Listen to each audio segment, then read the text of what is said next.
ہم بھارت کے لوگوں کو جس چیز نے جوڑ رکھا ہے وہ ہے انڈین کانسٹیٹیوشن، آئین ہند، سمویدھان۔ سمویدھان نے ہم سب کو باندھ رکھا ہے، کسی کا مذہب کچھ، کسی کا مذہب کچھ، مذہب الگ الگ ہیں، علاقے الگ الگ ہیں، سوچنے سمجھنے کے انداز الگ ہیں، لیکن ہم سب کو جس چیز نے جوڑ رکھا ہے وہ چیز ہے کانسٹیٹیوشن۔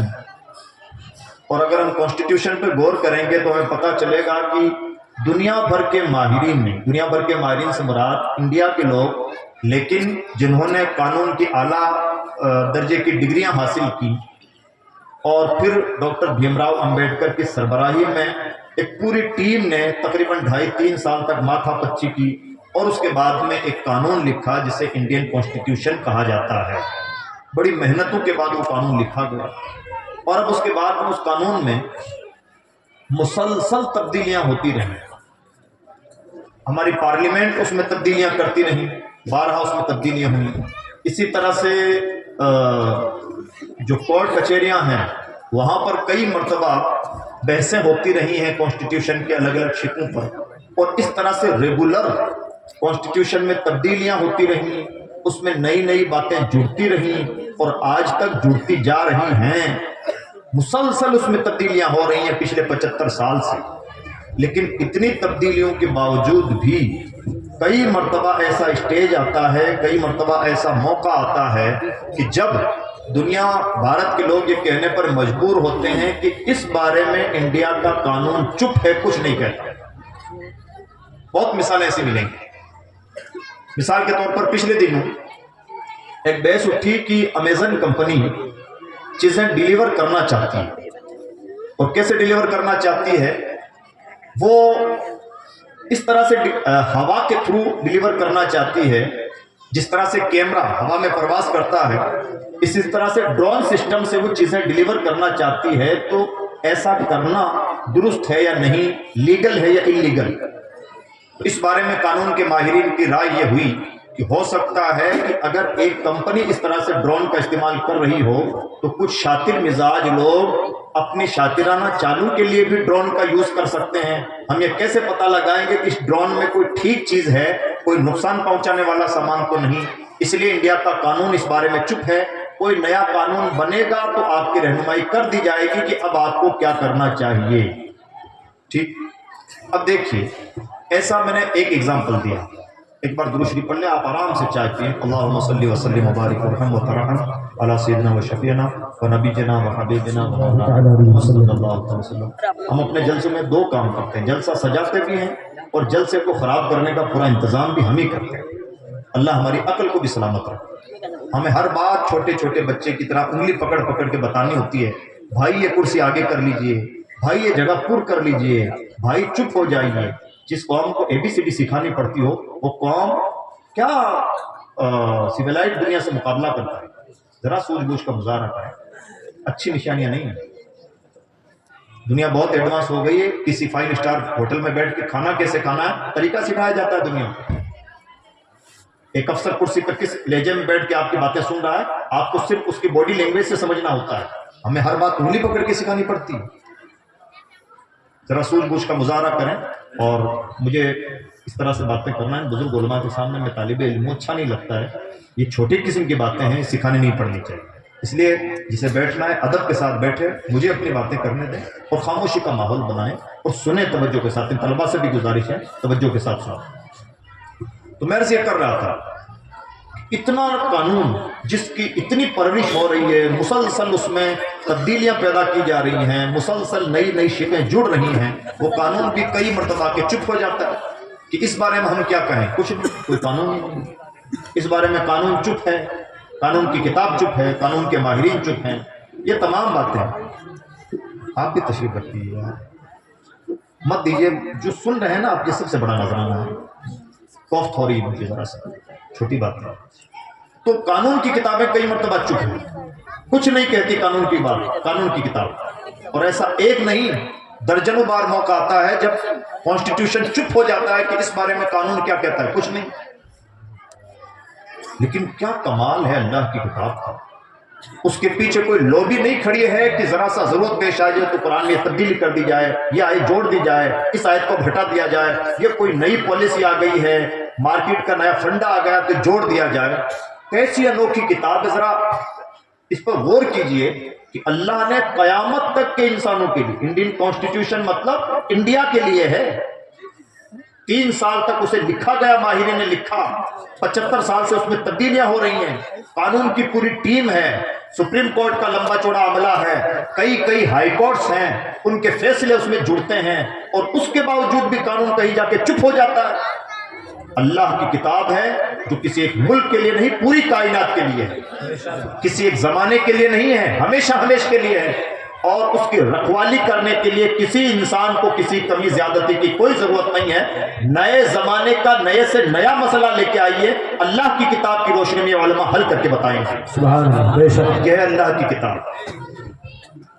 اور ایسا نہیں ہے کہ گول مال انداز میں اللہ کی کتاب بات کرے گی، جیسے مائک ہے، مارکۃ الآراء مسئلہ رہا ہے ماضی قریب میں علماء کے بیچ، مائک سے نماز ہوتی ہے یا نہیں؟ جو کہتے ہیں کہ مائک سے نماز ہو جاتی ہے، اس لیے کہ مائک سے جو آواز دی جاتی ہے وہ اوریجنل آواز ہی ہوتی ہے، آواز دینے والے کی اوریجنل آواز ہوتی ہے، اس میں مشین کی آواز مکس نہیں ہوتی ہے، لہٰذا وہ کہتے ہیں کہ نماز ہو جاتی ہے۔ علماء کا ایک طبقہ کہتا ہے چونکہ مائک کیا کرتا ہے، مائک مکبر الصوت ہے، ہماری آواز کے لیول کو بہت بڑا بنا کر کے پیش کر دیتا ہے، یہ ایک طبقے کا کہنا ہے، دوسرے طبقے کا یہ کہنا نہیں، ہماری آواز دب کے ختم ہو جاتی ہے، مائک سے ایک نئی آواز نکلتی ہے ہماری آواز سے ملتی جلتی، اور اس آواز کا لیول والیوم بہت ہائی ہوتا ہے، لہٰذا مائک کی آواز اوریجنل آدمی کی آواز نہ رہی، اس وجہ سے اس کی اقتدا کرنے والوں کی نماز نہیں ہوگی۔ نئے زمانے کا مسئلہ ہے، اللہ کی کتاب کی روشنی میں دونوں طبقوں نے اپنا اپنا مسئلہ حل کیا۔ مسئلہ ہے نئے زمانے کا IVF، بالکل ایڈوانس مسئلہ ہے، اگر کسی کی گود خالی ہے تو اس کی گود بھر سکتی ہے یا نہیں، پرائی کوکھ میں اپنے بچوں کی پرورش کر کے، اپنے مادہ منویہ کی پرورش کر کے، بالکل نئے زمانے کا مسئلہ ہے، لیکن اسی 1500 سال پرانی کتاب کی روشنی میں اس مسئلے کا بھی حل نکالا جائے گا۔ یہ ہے اللہ کی کتاب، ہوگا نئے سے نیا مسئلہ، اور ایسا نہیں کہ ہم کہیں چپ ہو جائیں۔ اللہ کی کتاب اس طرح سے مدد فرماتی ہے کہ ہمیں کہیں چپ کر کے ہلکا کر دے، یہ اللہ کی کتاب کا مزاج ہی نہیں۔ شرط یہ ہے کہ کوئی اللہ کی کتاب کو پکڑے تو صحیح، کوئی اسے سمجھے تو صحیح، کوئی اسے دل لگائے تو صحیح، اور یہ بنیادی شرط ہے اللہ کی کتاب۔ اللہ کی کتاب نوازتی بہت ہے، لیکن نوازتی انہی کو ہے جو کچھ لینا چاہتے ہیں، ورنہ جو تکیہ لگا کے بیٹھ جائیں، جو اللہ کی کتاب کے آگے تکبر یا بے نیازی کا شکار ہو جائیں، اور گویا کہ اللہ کی کتاب سے انہیں کچھ غرض ہی نہیں ہے، تو اللہ کی کتاب ہم سے 100 بار بے نیاز ہے، ہمیں اس کا محتاج بن کے رہنا ہوگا، یہ ہماری محتاج نہیں۔ اور اسی وجہ سے حدیث پاک میں فرمایا گیا، اللہ کی کتاب بے مہار اون سے بھی زیادہ جلدی سینوں سے رخصت ہوتی ہے۔ حافظ صاحب کی دستار ہے، بہت سارے حفاظ کرام یہاں پر موجود ہوں۔ مان لیجیے کہ سن 2000 میں کسی بچے نے حفظ مکمل کیا، پہلے 3 سال تک اس نے حفظ کیا، سن 2000 میں اس نے حفظ مکمل کر لیا، اس وقت سے لے کے آج تک 2025 تک وہ حافظ صاحب ریگولر تراویح سناتے رہے، روزانہ قرآن پاک کا دور کرتے رہے، تو قرآن ان کے سینوں میں محفوظ ہے۔ اور صرف 2026 کے لیے حافظ صاحب کا دماغ دائیں بائیں ہو جائے اور حافظ صاحب یہ کہنے لگے کہ جناب پہلے 3 سال تک اسے یاد کیا، پھر 25 سال تک محرابیں سناتا رہا، کیا پوری زندگی ایک ہی کتاب کے گرد گھومتا رہوں گا؟ اور 1 سال ایسا گزار دے حافظ صاحب کی قرآن پاک کو نہ دہرائیں، اس کی تلاوت نہ کریں، اسے بار بار ریپیٹ نہ کریں، مجال نہیں کہ 26ویں تراویح سنا سکیں۔ 25 26 27 30 سالوں کی محنت پر صرف ایک مرتبہ دل میں گھمنڈ پیدا ہونے کی وجہ سے پانی پھر جاتا ہے۔ بات یہ نہیں ہے کہ حافظ صاحب کو یاد نہیں رہا، بات یہ ہے کہ اللہ کی کتاب ناقدر سینوں میں موجود ہی نہیں رہتی۔ اگر یہ اللہ کی کتاب ناقدر سینوں میں موجود نہیں رہتی تو جو اس کی تلاوت کے وقت ناقدری کرتے ہیں اس سے فیض بھی تو کچھ نہیں اٹھا پاتے۔ 2 کام ہیں، یا تو فر تلاوت کر کے جلدی سے قرآن پاک ختم کر لیجئے، یا اللہ کی کتاب سے کچھ نتائج اخذ کر لیجئے۔ اور جب کچھ نتائج اخذ کرنے کا مزاج رکھتے تھے لوگ، حضرت سیدنا امام اعظم جیسے لوگ، تو ایک ہی آیت کی رات بھر تلاوت کرتے رہتے تھے اور اس سے نئے نئے مسائل کا استعمال کرتے رہتے تھے۔ صبح ہو جاتی تھی ایک آیت کی تلاوت کرتے کرتے۔ ایک بزرگ گزرے حضرت فخر الدین رازی، امام رازی، ان کی تفسیر میں انہوں نے ابتدا میں لکھا ہے کہ صرف بسم اللہ شریف سے 10,000 مسائل کا استنباط کر سکتا ہوں. اور ہو سکتا ہے کسی کے ذہن میں یہ بات پیدا ہوتی کہ اتنا بڑا دعویٰ ٹھونک دیا ہے، یہ تو بہت بڑی ہانک دی ہے. تو امام رازی نے اگزامپل کے طور پر ثابت فرمایا ہے اور بتایا ہے کہ کیسے مسائل ثابت کروں گا، استخراج کیسے کروں گا. انہوں نے اگزامپل سے سمجھایا ہے. ایک کتاب کی ایک آیت ہے، اس ایک آیت سے اس امت کا ایک عالم دعویٰ کر رہا ہے کہ 10,000 مسائل کا استخراج کر سکتا ہوں. یہ اللہ کی کتاب. حضرت سیدنا عبداللہ ابن عباس فرماتے ہیں میرے اونٹ کی نکیل بھی گم ہوتی ہے تو قرآن پاک سے تلاش کرتا ہوں. کیا ہم بھی اپنے ملک کے مسائل کا قرآن پاک کی روشنی میں حل تلاش کرتے ہیں، یا پھر یہ مان لیا جائے کہ اللہ کی کتاب میں حضور کے زمانے کے مسائل کا یہ بیان تھا، موجودہ بھارت کا بیان نہیں ہے؟ اللہ کی کتاب میں سب ہے، صرف نگاہوں کی ضرورت ہے. ہمارا المیہ یہ ہے کہ ہم نے اس کتاب کو صرف قرآن خوانی کی کتاب بنا لیا. اور اگر ہم نے قرآن خوانی کی کتاب بنایا ہے اور یہ اعتقاد رکھتے ہیں کہ جناب قرآن پاک کی تلاوت کریں گے تو گھر میں، کاروبار میں، دکان میں، مکان میں برکت ہوگی، تو ہو جاتی ہے. اور اگر یہ نیت کرتے کہ اللہ کی کتاب کی تلاوت اس لیے کر رہے ہیں کہ ہماری زندگی سنور جائے، تو زندگی بھی سنور سکتی تھی. ہم نے چیز ہی چھوٹی مانگی ہے، فکر ہی چھوٹی بنا رکھی ہے، تو چھوٹے مفادات حاصل ہو رہے ہیں. اگر ہم نے اپنے ذہن میں کشادگی رکھی ہوتی، اللہ کی کتاب کو بڑے مقاصد سے وابستہ کیا ہوتا، تو یہ کتاب حضرت فاروق اعظم کے سینے سے کفر نکال کر ایمان نشر کر دینے والی کتاب ہے. اور آج بھی وہی کتاب ہے، کتاب نہیں بدلی ہے. آج بھی وہی سورہ طٰہٰ ہے، وہی کتاب ہے، وہی تاثیر ہے، وہی اس کا رب ہے، سب کچھ وہی ہے. بیچ میں سے جو مس ہے وہ دلوں کی کیفیت مس ہے. اگر آج بھی ہم اللہ کی کتاب سے اس طرح سے لو لگائیں اور اس کتاب کے سامنے اپنے مسائل پیش کریں، تو یہ کتاب آج بھی اسی طرح سے مسائل کا حل پیش کرتی ہے جیسے پہلے کرتی تھی. اب میں نے جو آیت کریمہ تلاوت کی ہے، اس آیت کو ذرا اس کا بیک گراؤنڈ سمجھیں اور اس کا بڑکپن سمجھیں کہ اللہ نے کتنی بڑی بات کتنے سادے الفاظ میں ارشاد فرمائی. اللہ ارشاد فرماتا ہے ذالک الکتاب لا ریب فیہ. لفظی ترجمہ ہوگا یہ وہ بلند رتبہ کتاب ہے جس میں شک شبے کی گنجائش نہیں. کیا مطلب ہے اس کا؟ اس کو تھوڑا ایکسپلین کریں گے تو کہیں گے جناب اللہ کی کتاب یقین کی باتیں کرتی ہے. ٹھیک ہے، اس کا کیا مطلب ہوا یقین کی باتیں کرتی ہیں؟ تو اب ذرا دوستو تھوڑا سا اس کو ایگزامپل سے سمجھیں. یہ جو مائک ہے کیا ایک دن میں تیار ہوگا؟ یہ مائک پروسیس سے گزر کر کے تیار ہوا ہے. پہلے اتنا خوبصورت مائک نہیں تھا، اور ہو سکتا ہے آئندہ زمانے میں مائک کا اپڈیٹ ورژن ابھی جتنا ہے نا جمیلا، جس کو ڈھونا پڑ رہا ہے، ہٹانا پڑ رہا ہے، اس کا التزام کرنا پڑ رہا ہے، ہو سکتا ہے آئندہ زمانے میں سب کچھ بھی نہ کرنا پڑے. ایسا ہی ہوتا ہے. ٹیکنالوجی کی جتنی ترقیاں، آج ہمارے ہاتھوں میں جو موبائل ہے، اتنا چھوٹا سا موبائل جس نے گویا ہماری زندگی کو ہم سے چھین لیا ہے اور ہماری عمر کم کر دی ہے. وہ موبائل پہلے دن ایسا نہ تھا. پہلے جب میموری کارڈ بنایا گیا تو کئی کوئنٹل کا تھا اور اس کی MB سائز تقریباً 2 سے 3 ہوا کرتی تھی کوئنٹلوں میں، اور آج گراموں میں ہوتا ہے. اور MB سائز کا آپ عالم دیکھیں گے تو TB میں ہوتا ہے. تو یہ جو دنیا سمٹ رہی ہے، کیا ہے دنیا دراصل ٹھوکریں کھاتی ہے، تجربات کرتی ہے، پھر بہتر سے بہتر کرتی ہے، جہالتوں سے علم کی طرف آتی ہے، نیا سیکھتی رہتی ہے، پھر دماغ کام کرتا ہے، پھر اور بہتر کرتی ہے، پھر اور بہتر کرتی ہے، پھر اور بہتر کرتی ہے. یہی ہے انسان کی بناوٹ میں اور اللہ کی تخلیق میں فرق. انسان نے بڑا میموری کارڈ بنایا، پھر چھوٹا، پھر چھوٹا، پھر چھوٹا، سائز میں چھوٹا اور MB میں بڑا. اس طرح سے انسان ترقی کرتا رہا. میرے رب کی شان یہ ہے بدیع السماوات والارض، بغیر کسی نمونے کے اس نے زمین و آسمان بنائے، اور ایسے بنائے کہ آج تک کوئی یہ نہیں کہہ سکتا کہ زمین کو ذرا یوں نہیں یوں ہونا چاہیے تھا.